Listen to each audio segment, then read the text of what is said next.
ulo. ganito. Ako nang ginatag man sa akong tanan-tanan, gusto ko ang ginapangayo. Wala man lagi nagdako ulo ko. Pero tong ingon gani sila, ay basi spoiled amo na ang ano sling ko. Ay basta every time may mag-talk good na sa ako niya. Basi spoiled basi amo na sling ko. Spoiled man lagi ko, tanan man lagi nga gusto nga ginapangayo ko, ginatag man lagi sa akon pero wala man lagi gad ako akong ulo. Siling ko gid ay, siguro depende guro na sa tao gid, na. Oo. Kung isa pa sa parents nila mo, Mm-mm. batasan ka parents. Pero ako, kung ihatag man sa akong tanan ko nga gusto, syempre, bayluhan ko pud sang ano kabuot pud sa tao gina Febia. Kung amo kasi na spoiled ka man tapos ginaano ka kung ibaylo nimo kagago mo di. Ikaw sa imo na maisip ka man, di ba?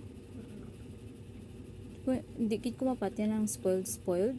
Tapos ano daw, amo na aga amo daw ng batasan kay spoiled daw. Naga ko man akon.